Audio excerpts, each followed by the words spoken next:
Hi friends, welcome to Shin's food court. ലൈലത്തുൽ ഖദർ അഥവാ 21-ാം രാവിന് ഉണ്ടാക്കാൻ പറ്റിയ ഒരു സ്വീറ്റ് റെസിപ്പിയുടെ വീഡിയോയുമായിട്ടാണ് ഞാൻ ഇന്ന് വന്നിട്ടുള്ളത്. ഈജിപ്ഷ്യൻ സ്വീറ്റായ ബസ്ബൂസയാണിത്. ഇത് ഉണ്ടാക്കാനാണെങ്കിൽ നല്ല ഈസിയാണ്, അത്ര ടൈമൊന്നും വേണ്ട. അപ്പം നമുക്ക് വീഡിയോയിലോട്ട് പോവാം.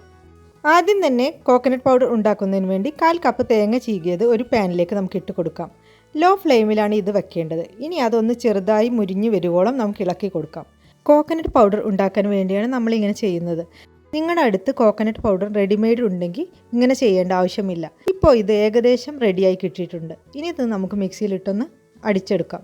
ഇപ്പോൾ ഇതാ നമ്മുടെ കോക്കനട്ട് പൗഡർ റെഡി ആയിട്ടുണ്ട്. നല്ല പൊടിയായി തന്നെ കിട്ടിയിട്ടുണ്ട്. 1/4 കപ്പ് റവ ഒരു ബൗളിലേക്ക് ഇട്ട് കൊടുക്കാം.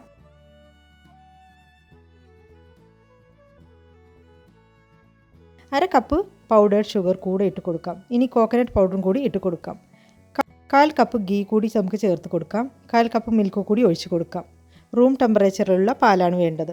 ഇനി ഇതെല്ലാം ഒരു സ്പാച്ചിൽ വെച്ച് പതിയെ മിക്സാക്കി കൊടുക്കാം. ഇപ്പോൾ ഇത് മിക്സായി കിട്ടിയിട്ടുണ്ട്. ഇനി 1/4 ടീസ്പൂൺ ബേക്കിംഗ് പൗഡർ ഇട്ട് കൊടുക്കാം. അതുപോലെ തന്നെ 1/4 ടീസ്പൂൺ വനില എസൻസ് കൂടി ചേർത്ത് ഇളക്കി കൊടുക്കാം. 21-ാം രാവിന് നമ്മൾ സാധാരണ ഉണ്ടാക്കുന്ന പലഹാരങ്ങളായ കലത്തപ്പം, നെയ്യപ്പം എന്നിവയിൽ നിന്നൊക്കെ വെറൈറ്റി ആയൊരു സ്നാക്ക് കൂടിയാണ് ഈ ബസ്ബൂസ. ഇനി പുഡിംഗ് ട്രേയിൽ അല്ലെങ്കിൽ ഒരു കേക്ക് ട്രേയിൽ കുറച്ച് ഓയിൽ ഒന്ന് ഗ്രീസ് ചെയ്ത് കൊടുക്കാം.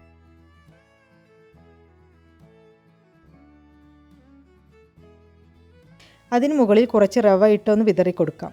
ഇനി നമ്മുടെ ബാറ്റർ പുഡിംഗ് ട്രേയിൽ പതിയെ ഒഴിച്ചു കൊടുക്കാം.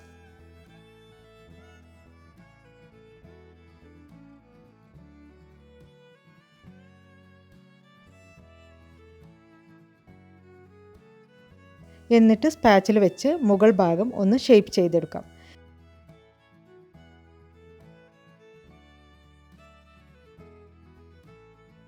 ഇപ്പോൾ നമുക്ക് ഷേപ്പാക്കി കിട്ടിയിട്ടുണ്ട്. ഇനി ഒരു കത്തി വെച്ച് ഇത് 6 ഭാഗമായി ഡിവൈഡ് ചെയ്തെടുക്കാം. നമുക്ക് വേണമെങ്കിൽ ഇതൊരു 8 ഭാഗമായോ 4 ഭാഗമായോ ഡിവൈഡ് ചെയ്തെടുക്കാവുന്നതാണ്. അതൊക്കെ നിങ്ങളുടെ ഇഷ്ടത്തിനനുസരിച്ച് ചെയ്യാവുന്നതാണ്.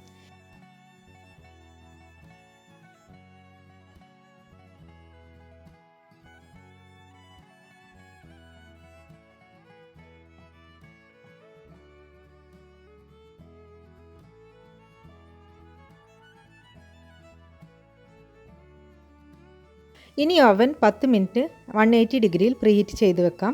പ്രീഹീറ്റ് ആയതിനു ശേഷം നമ്മൾ ഒഴിച്ചു വെച്ച ബാറ്റർ ഓവനിലേക്ക് വെച്ച് കൊടുക്കാം. ഓവനിൻ്റെ ഉൾവശം നല്ല ചൂടുണ്ടാകും, അപ്പോൾ ഗ്ലൗസ് എന്തായാലും ധരിക്കണം.